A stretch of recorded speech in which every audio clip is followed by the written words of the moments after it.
dalam perniagaan yang tidak akan merugi selamanya. Ma'asyiral muslimin yang dimuliakan Allah Subhanahu wa taala, apa maksudnya? Perniagaan yang tidak merugi selamanya ini. Padahal dalam dunia perniagaan yang namanya jual beli pasti ada untung dan rugi. Tapi ada satu perniagaan yang kalau kita lakukan maka Anda tidak akan pernah rugi selamanya. Artinya yang ada hanya untung dan untung saja. Itulah perniagaan yang kita lakukan dengan Allah Subhanahu wa taala. At-tijaratu ma'allah. Berdagang dengan Allah Subhanahu wa taala. Ma'asyiral muslimin wal muslimat rahimani wa rahimakumullah.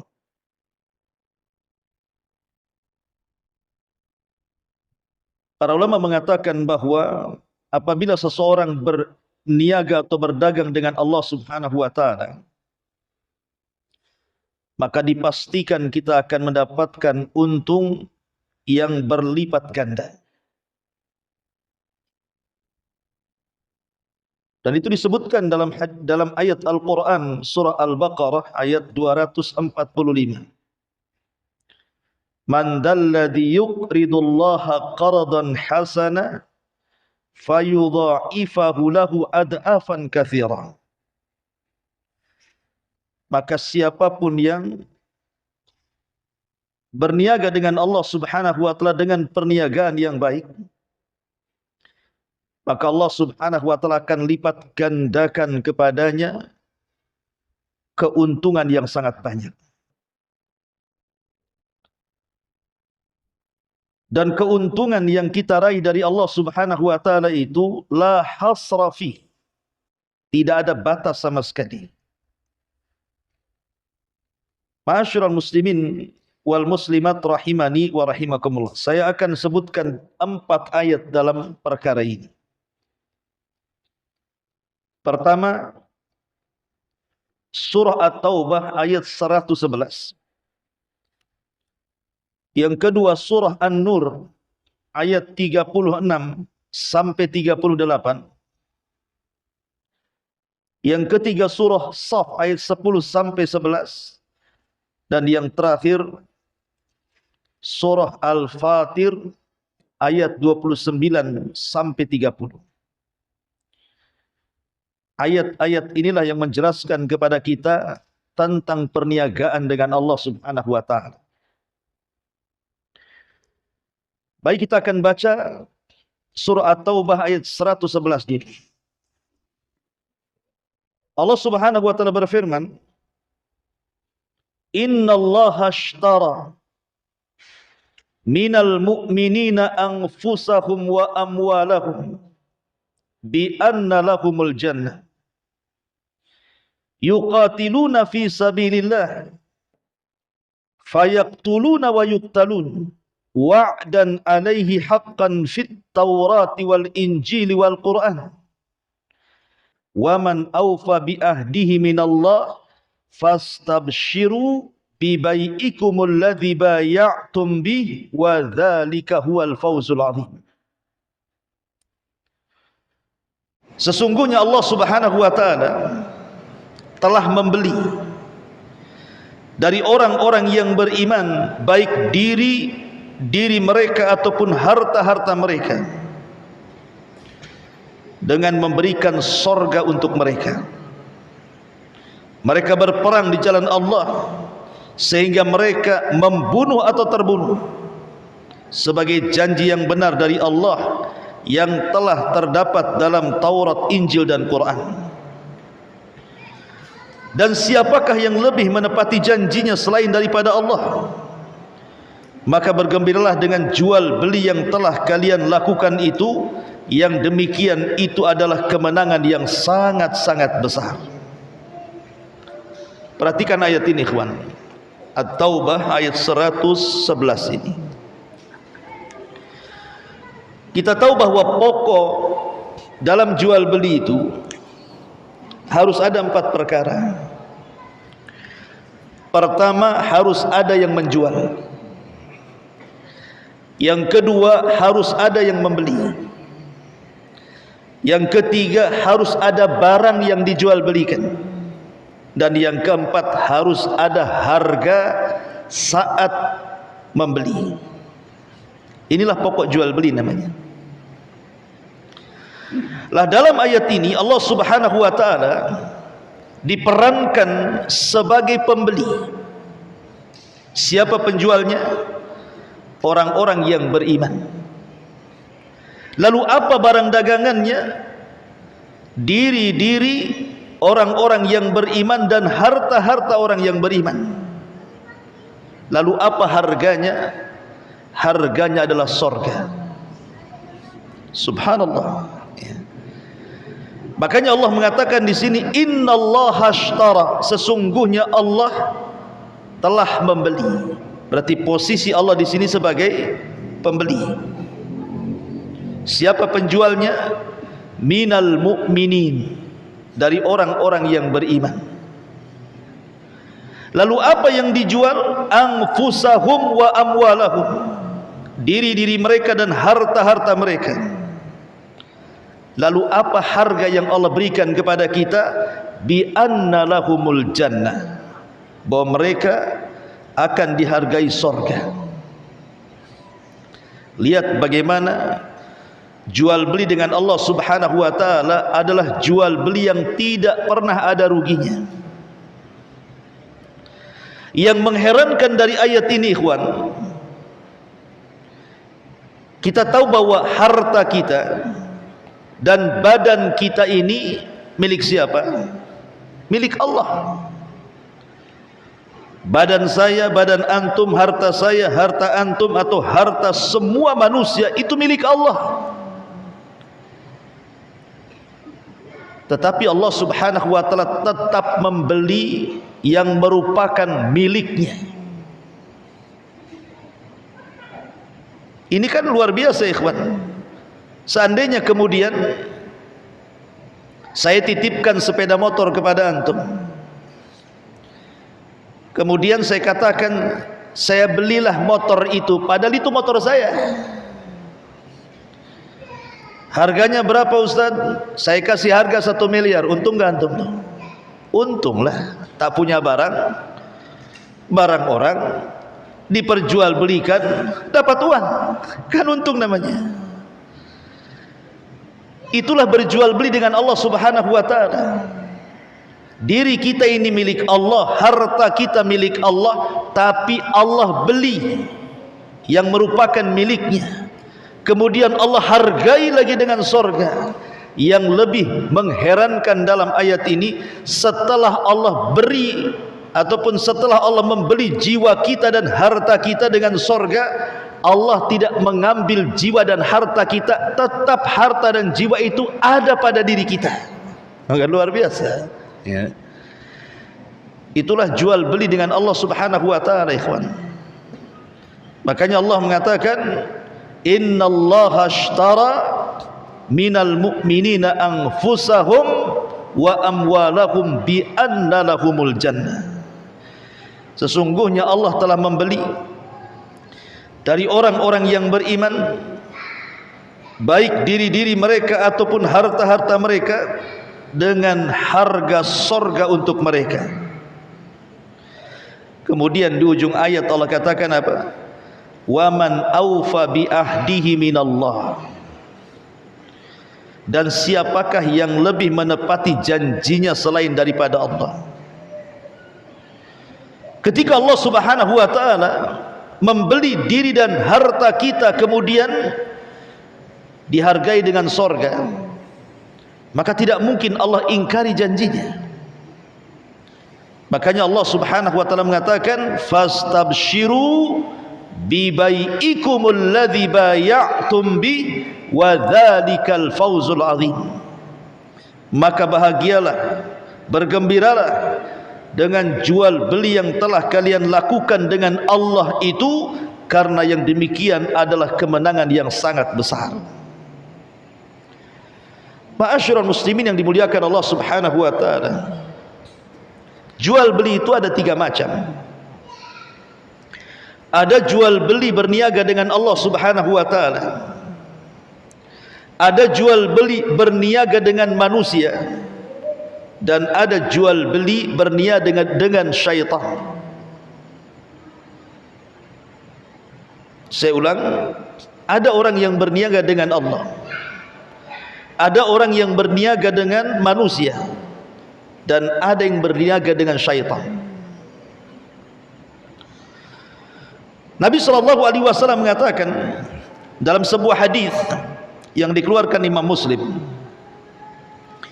hadis dari Abi Malik Al-Harith ibn Asim Al-Ash'ari radhiyallahu anhu, orang berusaha untuk keluar, lalu ia pertaruhkan dirinya dalam jual belinya, famu'tiku, hati orang-orang yang menyekutukan Allah Subhanahu wa taala, dukun-dukun, bomo-bomo, peramal dan yamnya, atau orang yang percaya dengan klinik jimat dan pergi ke tempat-tempat keramat kemudian meminta-minta kepada kuburan orang-orang yang diwalikan dan bikin rugi. Bagaimana tidak kita gambarkan, Allah ketika membeli sesuatu kepada kita itu, yang dibelinya adalah barang yang merupakan miliknya. Yusabbihu lahu fiha bil ghuduwi wal asar rijalun bai'un an dzikri ita'iz zakati yakhafuna yawman tataqallabu yaziyahumullahu ahsana ma amilu wa yazidahum min fadlihi wallahu yarzuqu man yasha bighairi hisab. Dalam ayat ini Allah Subhanahu wa taala berfirman, bertasbihlah kepada Allah di masjid-masjid di waktu pagi dan waktu petang hari. Kemudian Allah mengatakan rijalun, ada beberapa orang yang tidak pernah dilalaikan oleh perniagaan mereka dan tidak pula oleh jual beli mereka dari mengingat Allah Subhanahu wa taala, dan dari mendirikan salat, dan dari membayar zakat, dan mereka takut kepada satu hari di mana hari itu bergetarlah hati dan penglihatan manusia menjadi goncang. Mereka mengerjakan yang demikian itu supaya Allah memberikan balasan kepada mereka dengan balasan yang lebih baik dari apa yang telah mereka kerjakan, dan supaya Allah menambah karunia-Nya kepada mereka, dan Allah akan memberikan rizki kepada siapapun yang dikehendakinya tanpa batas. Perhatikan ayat ini. Allah Subhanahu wa taala mengatakan bahwa di sana ada manusia-manusia yang tidak pernah dilalaikan oleh perniagaan, tidak pula oleh jual belinya, dari mengingat Allah, salat, dan juga membayar zakat. Al-Imam Ibn Utsaimin ketika memberikan catatan kepada ayat ini, beliau mengatakan an-nasu yanqasimuna ila thalathati aqsamin fi mas'alati tijarati wadh-dhikri. Manusia, kata beliau, itu terbagi menjadi 3 kelompok dalam permasalahan jual beli dan juga zikir. Kata beliau, al-qismul awal, kelompok yang pertama, man yuqaddimu tijarata ala dzikri wa hadza khasirun liqaulihi ta'ala ya ayyuhalladzina amanu la tulhikum amwalukum wala auladukum an dzikrillah wa man yaf'al dzalika faulaika humul khasirun. Kelompok yang pertama adalah orang-orang yang mendahulukan jual beli dan berniaga dibandingkan dia mengingat Allah Subhanahu wa taala. maka dipastikan jual beli yang seperti ini rugi. Kata beliau, ada orang yang jual beli, berniaga di pasar dan di manapun berada, tapi mereka hanya fokus jual beli saja, tidak peduli dengan Allah Subhanahu wa ta'ala. Maka jual beli yang seperti ini, kata Syekh Utsaimin, dipastikan akan rugi. Kenapa rugi? Bukankah terkadang banyak orang yang tidak salat tapi mereka untung banyak ketika berjual beli? Bukankah banyak orang-orang yang tidak pernah membaca Al-Quran tapi mereka punya kekayaan dari bisnisnya? Rugi dari mana? Itu kan untung. Kita lihatlah orang-orang di pasar itu, ataupun para pembisnis besar, terkadang mereka tidak pernah melaksanakan kewajiban mereka kepada Allah kan? Tapi mereka bisa kaya. Rugi dari mana pertanyaannya? Maka kita jawab bahwa kenapa Syekh Utsaimin mengatakan mereka orang-orang yang rugi? Karena keuntungan di dunia itu seberapa banyak pun tetap yang namanya dunia itu pasti fana, pasti akan lenyap. Boleh jadi dunia yang meninggalkan kita atau kita yang meninggalkan dunia. Maksudnya dunia yang meninggalkan kita, boleh jadi mungkin datang bencana, entah tsunami, entah banjir, entah gempa, akhirnya meluluhlantakkan semua kekayaannya. Dunia bisa saja dalam sekejap meninggalkan kita. Atau boleh juga kita yang meninggalkan dunia. Kita sudah kaya raya, tiba-tiba kita mati. Apakah harta itu kemudian dibawa? Tidak. Itulah kita meninggalkan dunia. Makanya seberapa banyak keuntungan pun kalau jual beli itu tidak didasari dan lebih mendahulukan jual beli dibandingkan zikrullah, mengingat Allah Subhanahu wa ta'ala, melaksanakan salat dan begitu seterusnya, maka itu rugi. Karena zikir, salat dan ibadah-ibadah yang lainnya itu sesuatu yang akan tetap ada sampai kepada kematiannya. Bahwa pahala orang yang salat, pahala orang yang berzikir, pahala orang yang zakat, pahala orang yang beribadah itu akan senantiasa ada walaupun kita meninggal dunia. Tapi dunia itu fana, pasti juga akan meninggalkan kita atau kita meninggalkan dunia. Makanya kata beliau, kelompok yang pertama adalah kelompok yang mendahulukan jual beli dibandingkan mengingat Allah. Datang azan, tetap saja dia jual beli, tidak peduli dengan azan. Keuntungan sudah banyak, waktunya zakat haul dan nisabnya sudah sampai, tak mau pula dia zakat.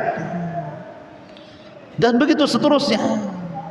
Makanya Allah mengatakan, wahai orang-orang yang beriman, janganlah melalaikan kalian harta kalian, anak kalian dari mengingat Allah. Barang siapa yang melakukan perkara itu, maka dia termasuk orang rugi. Ini kelompok yang pertama. Kelompok yang kedua, mallatul hihi tijaratu walal amwalu an dzikrillah fahadha rabihun walam yafuthu maluhu walam yafuthu dzikrullahi ata lihadha binasibihi walihadha binasibihi. Kata Syekh Utsaimin, kelompok yang kedua adalah orang-orang yang perniagaannya dan hartanya tidak melalaikan dari zikir kepada Allah. Waktunya datang solat, solat, dia tutup tokonya. Waktunya bayar zakat, dia bayar zakat. Waktunya dia belajar, dia belajar. Dia tidak mau mengganggu ibadah perniagaannya kepada manusia dengan perniagaannya kepada Allah Subhanahu wa ta'ala. Dia seimbangkan tuh. Ya tetap bekerja, tapi tetap juga melaksanakan kewajiban ia kepada Allah Subhanahu wa ta'ala. Maka orang seperti ini mendapatkan dua-duanya. Ya untung di dunia, untung di akhirat katanya. Tetapi yang lebih hebat lagi, kata Syekh Utsaimin, adalah yang ketiga. Dan dia adalah a'la min hadza. Kelompok yang paling tinggi dari yang pertama dan yang kedua, jadikan perniagaannya itu bagian daripada zikir kepada Allah. Dengan cara apa? bihaitsu yuqsadu bihadhihi tijarati al-isti'anatu ala ta'ati rabbih wa ala badli amwalihi fima yarda rabbih.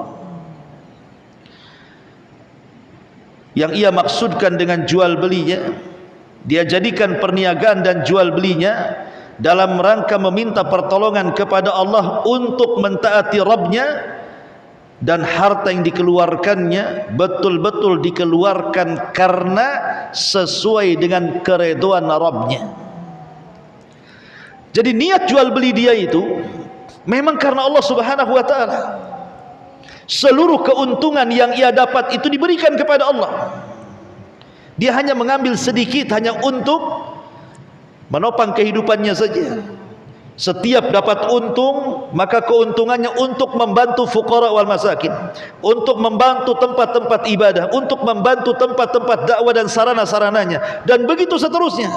Dan ini paling tinggi yang seperti ini. Jadi niat jual belinya itu memang keuntungannya 100% diberikan kepada Allah Subhanahu wa ta'ala.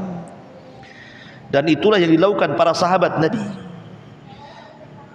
Dan itu pula contoh dari Nabi SAW, orang yang tidak pernah takut kefakiran selamanya, selama itu di jalan Allah Subhanahu wa ta'ala.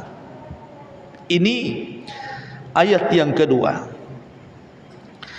Kemudian ayat yang ketiga, surah As-Saff ayat 10 sampai 11.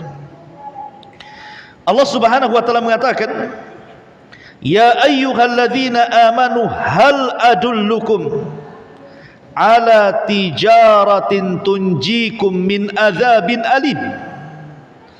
Tu'minun lan tabur, jual beli yang tidak akan pernah rugi selamanya. Pertama, beriman kepada Allah dan Rasulnya, dan yang kedua berjihad di jalan Allah Subhanahu wa ta'ala dengan harta dan jiwanya. Adapun iman, iman itu adalah sebab kebahagiaan dunia akhirat, ikhwan. Orang-orang yang beriman, iman itu bisa mendatangkan kebahagiaan. Tapi sebaliknya orang-orang yang kufur itu akan mendapatkan kesempitan dunia mereka dan akhirat mereka. Karena iman itulah yang melapangkan dada manusia.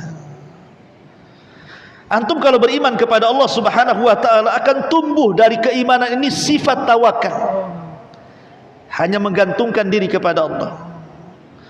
Akan tumbuh dari sifat iman ini al-khawfu minallah, hanya takut kepada Allah, hanya mengharap kepada Allah, hanya meminta pertolongan kepada Allah, dan begitu seterusnya. Jadi kalau iman itu sudah menghujam dalam dada manusia, dipastikan dadanya akan luas dan tidak akan sempit. Dengan itulah datang kebahagiaan.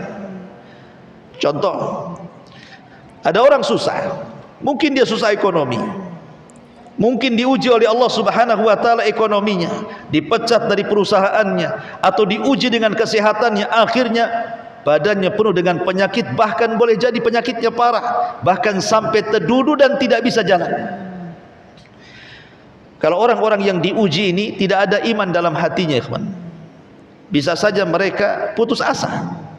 Betapa banyak orang-orang yang sakit parah karena merepotkan orang yang merawatnya, belakangan akhirnya jadi putus asa tuh.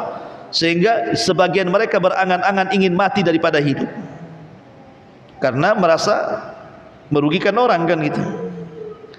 Tapi kalau orang punya iman, dia tahu bahwa ujian itu datang dari Allah Subhanahu wa ta'ala. Terkadang Allah itu ingin mengangkat derajat kita, atau terkadang Allah Subhanahu wa ta'ala ingin menghapuskan dosa-dosa kita tanpa harus beramal, atau terkadang Allah Subhanahu wa ta'ala sedang menegur kita, mungkin kita lalai sehingga harus ditegur oleh Allah Subhanahu wa ta'ala.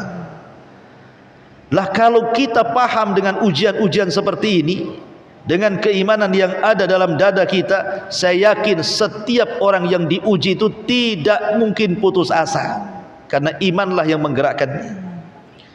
Dan iman kalau sudah bersarang di dada manusia, maka iman itulah yang akan menggerakkan seluruh anggota badan manusia untuk beramal saleh. Iman yang menggerakkan, ikhwan. Makanya dalam Quran itu, Kalau Allah Subhanahu wa taala menyebut amal soleh, mesti didahului dengan kalimat iman. Innal ladzina amanu wa amilu salihah. Pasti iman dulu baru amal soleh.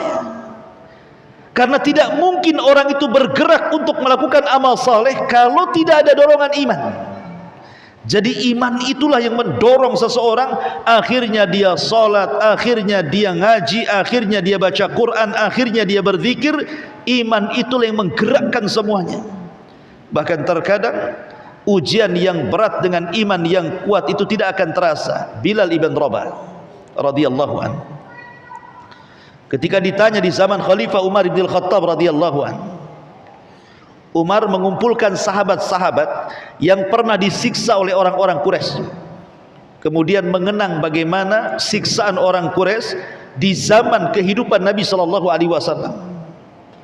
Maka ceritalah sahabat ini bahwa aku pernah dibeginikan, dibegitukan oleh orang-orang Quraisy dulu. Kemudian yang satunya bercerita, aku pun sama ini dan itu. Tiba-tiba giliran Bilal ibn Rabah bicara. Kemudian ada orang yang takjub dengan Bilal dan mengatakan, ya Bilal, tidak ada manusia disiksa lebih berat daripada siksaan orang Quraisy terhadap dirimu.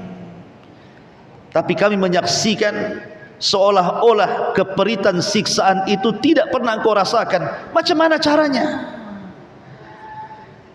Bagaimana Bilal itu disiksa habis-habisan, yang mecut berhenti karena capek, tapi Bilal bin Rabah tidak pernah kemudian mengalah dan tetap lisannya mengatakan ahadul ahad, ahadul ahad, seolah-olah menikmati siksaan itu. Maka jawaban Bilal ibn Rabah radhiyallahu an, mungkin jawaban dia biasa-biasa saja, tapi bagi kita luar biasa, ikhwan. Apa kata Bilal? Kenapa aku tidak pernah merasakan siksaan orang-orang yang menyiksaku kala itu, kata Bilal? Karena aku campurkan halawatul iman bimararatil adzab. Aku coba mencampur adukkan antara manisnya keimanan dan peritnya siksaan. Rupanya manisnya keimanan itu melupakan peritnya siksaan, kata Bilal. Itulah buah daripada iman kepada Allah Subhanahu wa taala, ikhwan. Kalau masih punya iman yang kuat, ujian apapun bisa dilewati bagi dia. Makanya kenapa Nabi SAW sampai mengatakan ajaban li amril mu'min, katanya. Sungguh mengherankan perkaranya orang-orang yang beriman itu. In asabathu dharra sabara fakana khairan lahu. Kalau ditimpa musibah kepada orang-orang yang beriman, dia bisa sabar. Wa in asabathu syarra syakara fakana khairan lahu. Dan kalau ditimpa sebuah nikmat karunia, kebahagiaan, dia pun mampu bersyukur, dan dua-duanya baik bagi seorang yang beriman, kata Rasul. Baik ditimpa musibah, dia bisa bersabar. Baik diberikan nikmat, dia bisa bersyukur. Dua-duanya baik bagi orang yang beriman. Tapi kenyataannya kan tidak demikian, kan? Kita ini merasa baik kalau dikasih nikmat. Nah, baru baik hidup saya. Alhamdulillah, senang. Gaji besar, rumah besar, kendaraan mewah, mau ke mall pun tinggal belanja, istri solehah, senang. Giliran dia sakit, ngeluh dia. Aduh sakit, tak tahu, pinjam uang pun gak ada yang kasih. Mau ke rumah sakit gimana? Pokoknya ngeluh aja hidupnya, kan? Tapi orang yang beriman tidak. Ketika ditimpa musibah dia sabar, ketika diberikan nikmat dia bersyukur. Dua-duanya sama. Sebuah kebaikan bagi orang-orang yang beriman, dan itu buah keimanan namanya.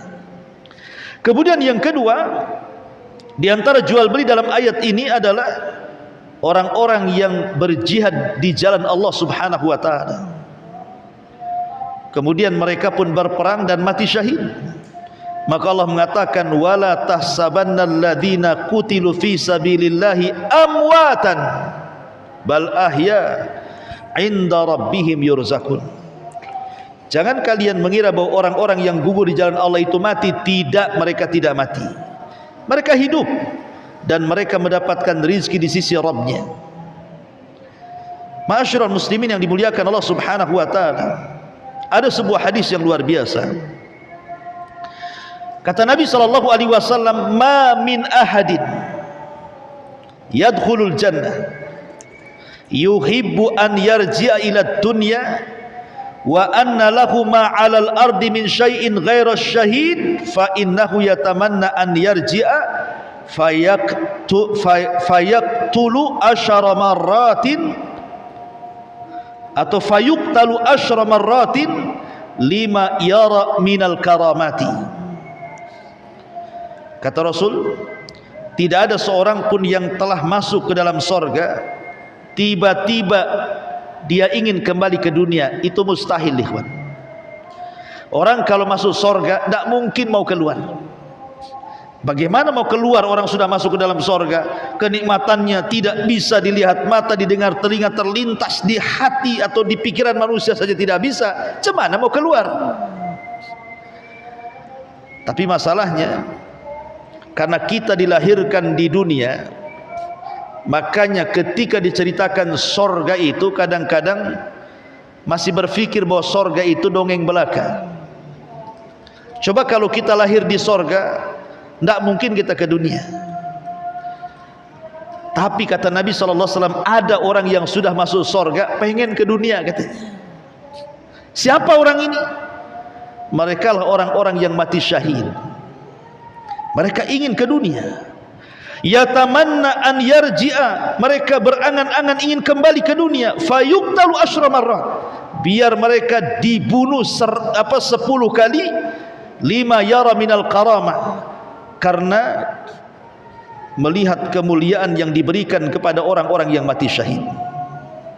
Makanya mereka ingin balik lagi. Ingat kisah yang pernah saya kisahkan tentang kisah Abdullah ibn Haram. Abdullah ibn Haram ini adalah ayahanda daripada Jabir bin Abdullah radhiyallahu anhu, seorang perawi hadis, sahabat yang banyak meriwayatkan hadis Nabi sallallahu alaihi wasallam. Dari 7 sahabat yang masyhur, Abu Hurairah, Anas ibn Malik, Abu Sa'id Al-Khudri, Aisyah Ummul Mukminin, banyak lah. Salah satunya Jabir yang paling banyak meriwayatkan hadis kepada kita tuh. Dia punya ayahanda namanya Jabir Abdullah ibn Haram. Abdullah ibn Haram ini sudah tua dan cacat, dan sudah tidak punya tenaga lagi, namanya sudah tua sekali. Tapi keinginan jihadnya kuat, karena dia merasa di perang Badar dia tidak ikut, masa di perang Uhud aku tidak ikut juga, aku harus ikut dalam peperangan ini. Datang dia kepada Rasul, Rasul, aku daftar jihad. Kata Rasul, jangan, kau sudah tua, kau banyak anak, uruslah anak-anak. Maka kata Abdullah ibn Haram, oh tidak wahai Rasul, ini urusan sorga, jangan halangi aku terlibat dalam peperangan. Katanya. Mendesak, akhirnya Rasul pun mengizinkan Abdullah ibn Haram yang sudah tua renta, tidak punya tenaga, jalan pun sudah susah, diizinkan Rasul untuk perang. Abdullah ibn Haram ini punya anak namanya Jabir. Jabir ini anak laki-laki satu-satunya, sementara dia punya adik 9 orang, semua perempuan. Jadi terpikir oleh Jabir, ini kalau ayahnya meninggal, dialah yang jadi ayah untuk adik-adiknya. Adik-adiknya masih kecil. Datanglah dia kepada Nabi SAW mengatakan, ya Rasul, batalkan bapakku. Dia sudah tua, dia sudah uzur. Bukankah orang yang uzur diberikan rukhsah untuk tidak berjihad? Biarkan dia merawat anak-anaknya. Kalau mau, aku yang akan menggantikannya, kata Jabir. Oh, dengar bapaknya. Marah bapaknya. Sini Jabir, katanya. Laulal jannah la afartuka iya. Kalau bukan urusan sorga, aku siap digantikan dengan posisimu. Ini urusan sorga. Sorry ya, katanya. Nggak bisa. Nggak bisa, urusan sorga itu nggak bisa digantikan. Ya. Ma'asyiral muslimin yang dimuliakan Allah Azza wa Jalla, akhirnya Abdullah ibn Haram ini dia sudah punya firasat bahwa dia adalah orang-orang yang awal-awal mati syahid. Subhanallah, firasatnya kuat. Ketika terjadi perang Uhud, betul dia orang yang pertama mati syahid, Abdullah ibn Haram ini. Satu di antara 70 syuhada Uhud. Itulah Abdullah bin Haram tuh yang awal-awal mati syahid. Jadi ketika Abdullah bin Haram ini meninggal, maka Allah Subhanahu wa taala memanggil ruhnya, kemudian berdialog dengan ruhnya. Kemudian Allah katakan, ya abdi tamanna, wahai hambaku berangan-anganlah, bercita-citalah, kira-kira nih engkau sudah mati syahid karenaku, sekarang minta ku beri permintaanmu, kata Allah. Maka Abdullah bin Haram di alam arwah ini mengatakan ruhnya, ya Rabb, bisa enggak kau kembalikan aku ke dunia, katanya, biar aku bisa berperang kedua kalinya, dan biar aku bisa mati syahid kedua kalinya. Lihat, orang-orang yang mati syahid itu kan masuk surga tanpa hisab, ikhwan. Tapi dia ingin balik lagi ke dunia. Untuk apa? Untuk perang lagi, untuk mati syahid lagi. Karena seluruh kematian itu pasti merasakan sakarat, kecuali orang yang mati syahid. Dia sudah mati sebelum mati.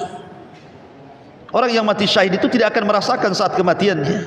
Ya, nampaknya saja badannya kena nuklir, badannya kena rudal, badannya kena tank, badannya kena senjata-senjata, sehingga boleh jadi mungkin hancur, nampak sadis.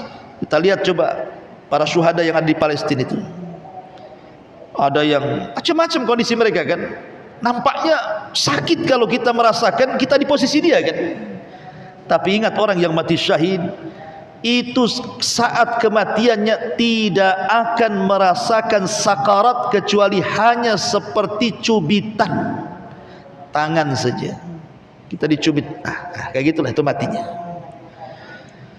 Tapi selain orang-orang yang mati syahid, maka mereka akan merasakan sakaratul maut, rasa sakit yang tidak ada yang tahu kecuali Allah Subhanahu wa taala. Kalau dia seorang mukmin, boleh jadi rasa sakit itu akhir daripada pengguguran dosa dia. Tapi kalau dia orang kafir, boleh jadi itu awal daripada azab dia. Ma'asyiral muslimin yang dimuliakan Allah, lihat Abdullah ibn Haram ini ingin balik ke dunia dia. Maka Allah mengatakan, ya mustahil Abdullah, engkau sudah mati dihidupkan kembali. Enggak mungkin, karena itu sudah ketetapan Allah, orang mati tidak mungkin hidup. Dan ini bantahan kepada orang-orang yang mengatakan mereka bisa mengundang ruh-ruhnya orang-orang yang beriman dengan mengundang kodam-kodam itu, apa istilahnya itu. Mana ada, orang sudah mati ya matilah, tidak mungkin balik ke dunia. Abdullah ibn Haram kalau memang bisa balik ke dunia, sudah Allah hidupkan dia. Tapi Allah katakan tidak, orang mati itu takdirnya tidak mungkin hidup lagi. Maka Abdullah ibn Haram mengatakan, kalau begini ya Rabb, ya sudahlah, kalau aku tidak bisa hidup lagi ke dunia, habarkan saja posisiku di hadapanmu kepada Jabir putraku dan kepada orang-orang yang beriman. Maka Allah Subhanahu wa taala turunkan ayat, wala tahsabannalladzina qutilu fi sabilillahi amwatan bal ahya inda rabbihim yurzakun. Turun surah Al-Imran ayat 169, menghabarkan tentang Abdullah ibn Haram yang sudah mati. Jangan kalian mengira bahwa orang-orang yang gugur di jalan Allah itu mati. Tidak, mereka tidak mati, mereka hidup, dan di sisi Tuhan mereka sedang menikmati rizki-rizkinya. Ma'asyiral muslimin yang dimuliakan Allah Azza wa Jalla, ini ayat yang ketiga dan ayat yang terakhir. Allah Subhanahu wa taala sebutkan dalam surah Fatir ayat 29 dan 30. Innal ladzina yatluna kitaballah wa aqamus salata wa anfaqu mimma razaqnahum sirran wa alaniyatan yarjuna tijaratan lan tabur liwafiyahum ujurahum wa yazidahum min fadli innahu ghafurun syakur. Sesungguhnya orang-orang yang mereka membaca Al-Quran, satu, kemudian mendirikan sholat, dua, kemudian menafkahkan sebagian dari rizki yang kami karuniakan kepada mereka, tiga. Berarti di sini ada tiga amalan: membaca Quran, mendirikan sholat, dan menginfakkan sebagian harta yang Allah karuniakan kepadanya. Apa kata Allah? Yarju natijaratan lan tabur. Maka mereka itulah hakikatnya sedang mengharapkan perniagaan yang tidak akan merugi, agar Allah menyempurnakan kepada mereka pahala mereka dan menambah kepada mereka karunia-Nya. Sungguh Allah Maha Pengampun lagi Maha mensyukuri.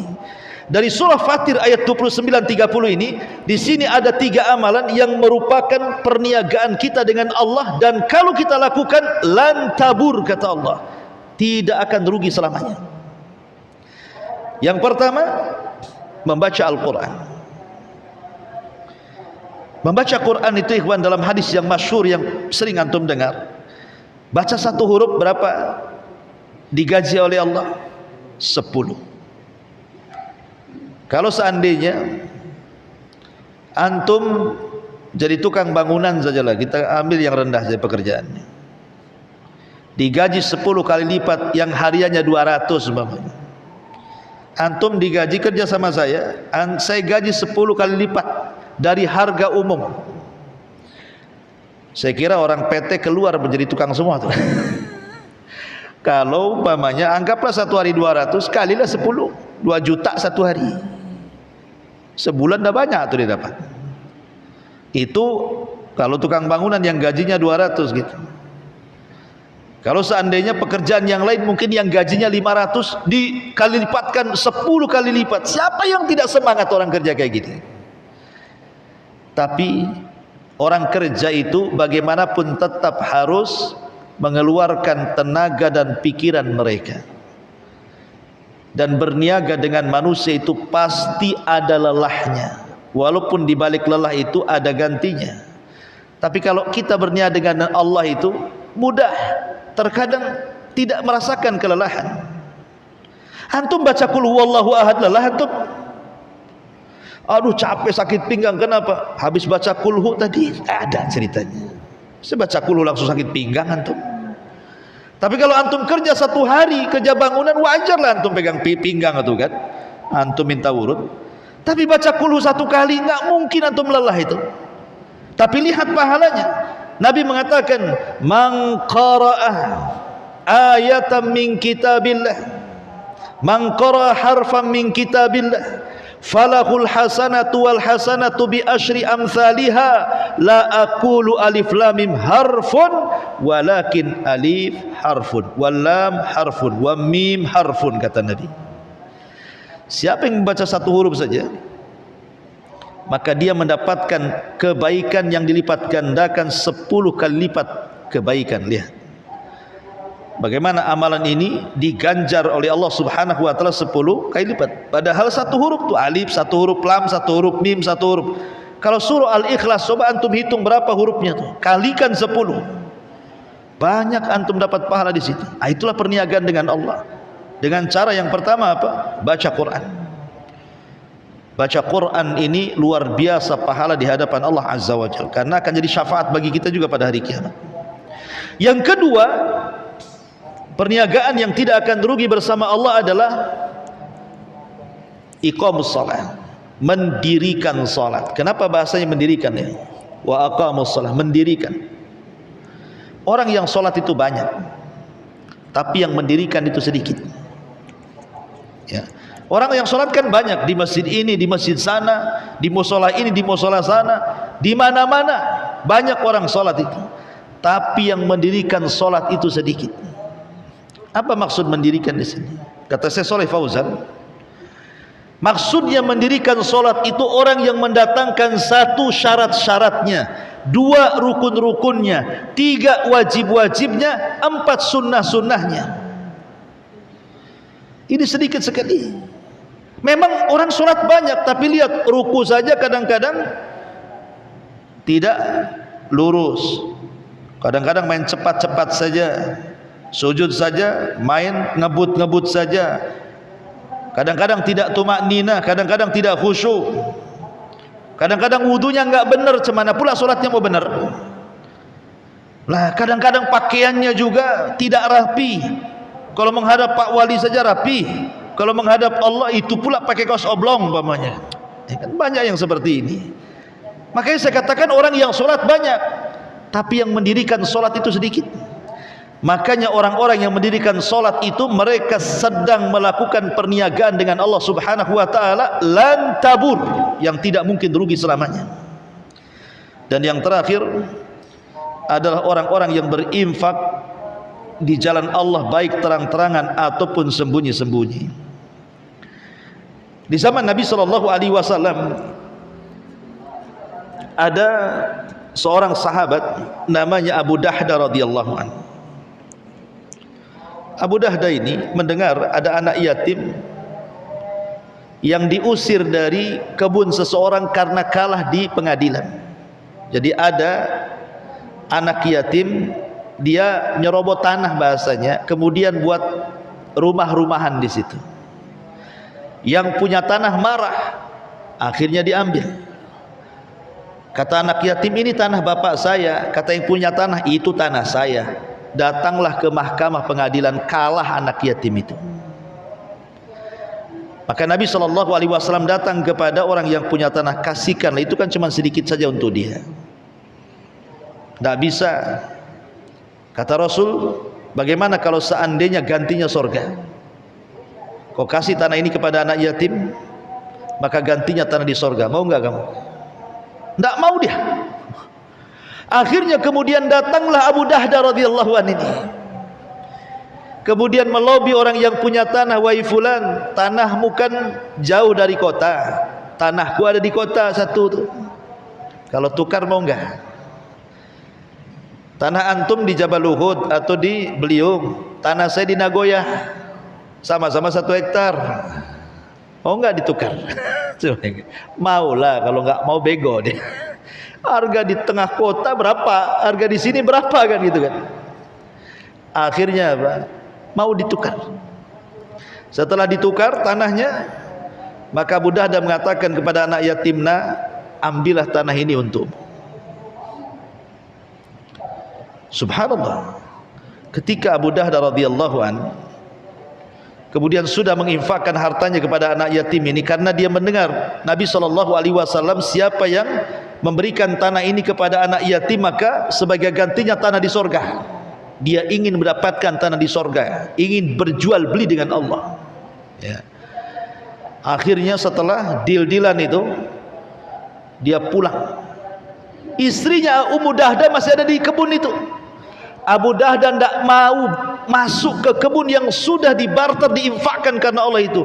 Dia berteriak saja dari luar, ya Ummu Dahda ukhruji, wahai Ummu Dahda keluar, sungguh aku sudah infakkan kebun itu di jalan Allah, katanya. Kira-kira kalau istri antum di posisi Ummu Dahda, apa nggak ngereweng tuh? Bang kok dikasih, jual lah. Ngapain abang jual? Mungkin udah ngerengek itu. Karena nggak izin istrinya, main barter aja nggak dapat apa-apa. Karena berniaga dengan Allah itu memang perlu iman nih, kawan.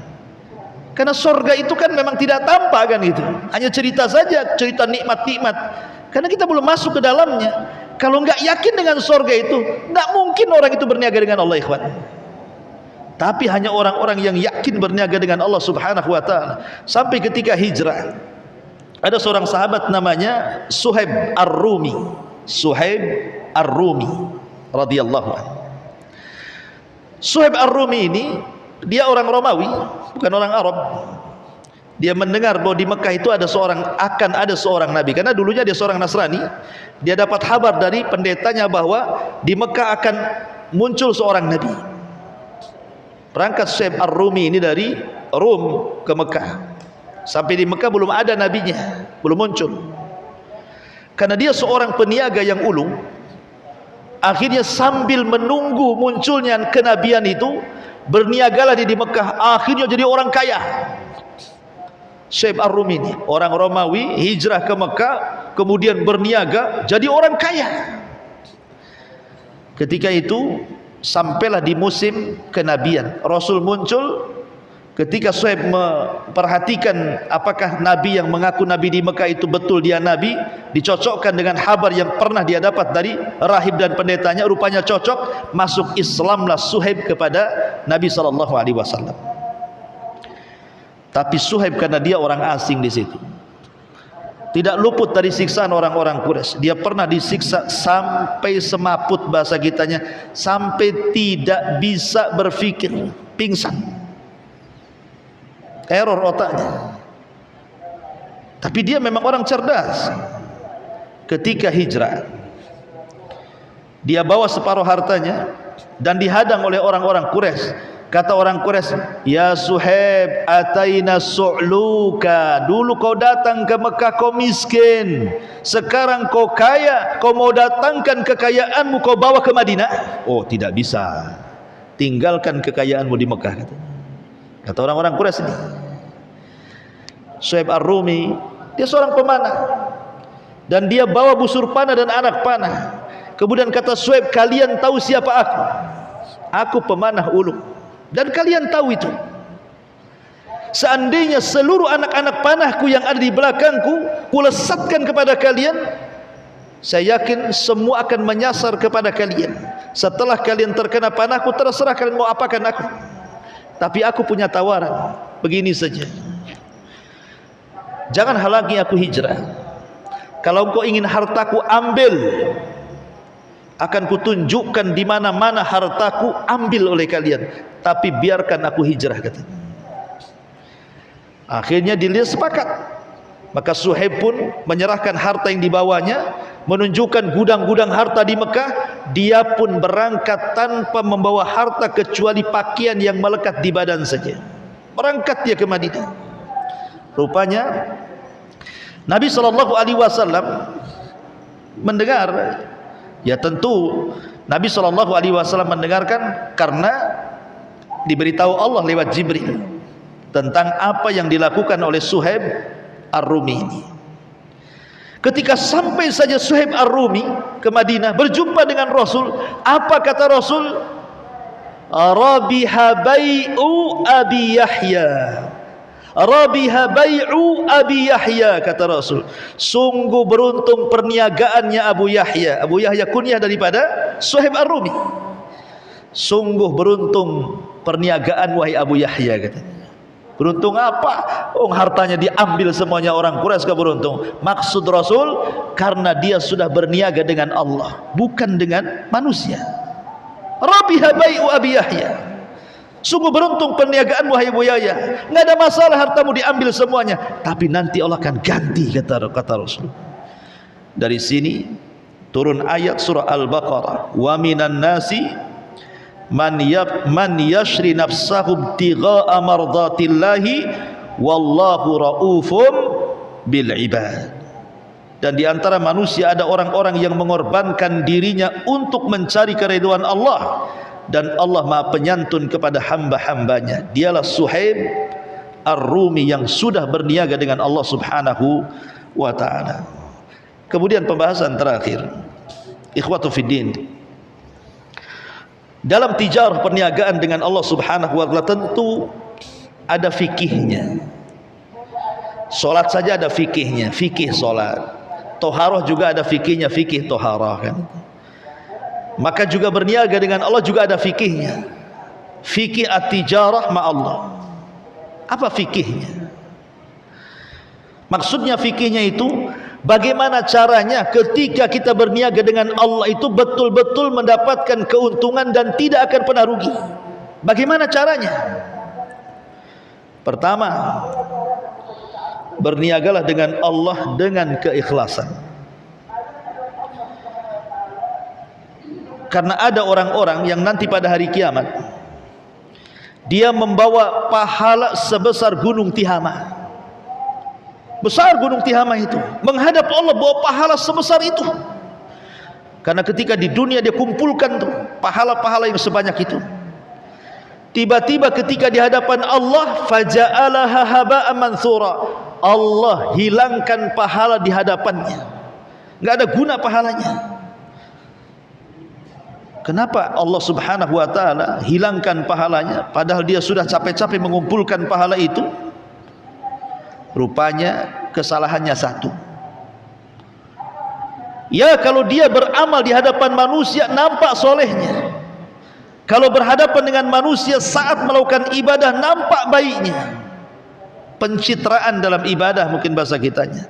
Tapi ketika dia bersendirian yang tidak ada yang tahu kecuali dia dengan Allah, idza khalau bimaharimillahi intahaquha, kata Rasul. Kalau dia sedang bersendirian dengan Allah, dia pun berani merobek-robek keharaman Allah Subhanahu wa taala. Bermaksiat tidak terang-terangan. Kenapa? Karena tidak ada keikhlasan. Kalau ada keikhlasan, maka hati orang yang ikhlas itu tidak akan berubah. Mau dipuji, ya itulah hati dia. Mau dicela, itu juga hati dia. Hati orang yang ikhlas itu tidak akan berubah, ikhwan. Dipuji tidak besar kepala, dihina pula tidak merasa hina. Itulah orang ikhlas, ya. Ini yang pertama. Yang kedua, kalau perniagaan kita dengan Allah ingin untung, maka lakukan dengan niat. Innamal a'malu binniyat. Amal itu ditentukan niatnya. Maka beramalah dengan niat. Kemudian yang ketiga, beramalah dengan ittibah, mencontoh Nabi sallallahu alaihi wasallam. Sebab kalau kita berniaga dengan Allah Subhanahu wa taala, baik dalam bab ibadah ataupun muamalah, kalau tidak mencontoh Nabi sallallahu alaihi wasallam, maka Rasul katakan, man amila amalan laisa alaihi amruna fahuwa rad. Wa fi riwayatin, man ahdatsa fi amrina hadza ma laisa minhu fahuwa rad. Barang siapa yang melakukan amalan dan tidak ada contohnya dari kami, kata Rasul, pasti ditolak amalan itu, tidak akan diterima. Maka syarat berniaga dengan Allah supaya tidak rugi, maka berniagalah dengan cara ittiba, contoh Nabi. Ikhlas, ada niat, mencontoh Nabi, kemudian hindari amalan-amalan dari dosa-dosa yang bisa menggugurkan pahala. Seperti riya, menggugurkan pahala. Sum'ah, menggugurkan pahala. Bahkan yang lebih dahsyat adalah kesyirikan kepada Allah, syirkul akbar. La in asyrakta la yahbatanna amaluka wa la takunanna minal khasirin. Kalau engkau melakukan kesyirikan, hancur lebur amalan dan engkau termasuk orang yang rugi. Hindari perbuatan maksiat yang bisa menggugurkan perniagaan dengan menghilangkan pahala. Kemudian yang kelima, pandai-pandailah seseorang itu memilih hari-hari dan waktu untuk beribadah kepada Allah Azza wa Jalla. Karena Allah mengatakan, inna li rabbikum fi ayyami dahrikum nafahat. Apa kata Rasul? Sesungguhnya bagi Rabb kalian dalam hari-hari tahunan kalian itu ada nafahat. Nafahat itu karunia yang sangat-sangat besar yang tidak Allah berikan kecuali di hari-hari tertentu dan di waktu-waktu tertentu. Seperti kalau di bulan Ramadan ada namanya 10 akhir Ramadan. Kalau di bulan Dhul Hijjah ada namanya 10 awal bulan Dhul Hijjah. Kalau di bulan Muharram ada namanya 10 awal bulan Muharram. Kalau dalam satu hari itu ada namanya sepertiga malam akhir. Kalau dalam sholat itu ada namanya sujud. Itu kan waktu-waktu yang luar biasa tuh, yang tidak ada pada waktu-waktu yang lainnya. Pandai-pandailah dalam beribadah itu, mencari-cari hari-hari, mencari waktu-waktu yang di situ karunia Allah turun di situ. Artinya kalau kita mendapatkan satu hari saja contoh Lailatul Qadar, seolah-olah kita beribadah 1000 bulan kan, 83 tahun 6 bulan kurang lebih.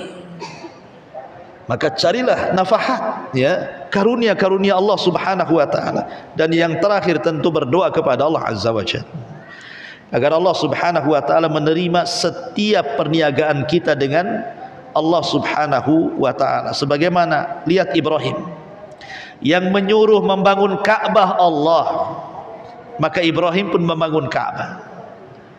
Setelah Ibrahim membangun Ka'bah sesuai dengan kehendak Allah, Ibrahim masih takut kalau seandainya amalannya tidak diterima. Ibrahim pun berdoa, Allahumma taqabbal minna, ya Allah terimalah amalan kami. Padahal Allah yang nyuruh bangun Ka'bah dan dia sudah membangun sesuai dengan kehendak Allah, pasti Allah terima. Tapi Ibrahim masih takut kalau tidak diterima. Kalau Ibrahim saja takut amalan dia tidak diterima, apalagi kita. Maka teruslah berdoa kepada Allah supaya perniagaan kita diterima dan mendapatkan untung lantabur yang tidak akan rugi selamanya. Wallahu a'lam bishawab. Inilah di antara pembahasan kita at-tijaratu ma'allah. Subhanakallahumma bihamdika asyhadu an la ilaha illa anta astaghfiruka wa atubu ilaik. Allahu ta'ala alam. Assalamualaikum warahmatullahi wabarakatuh.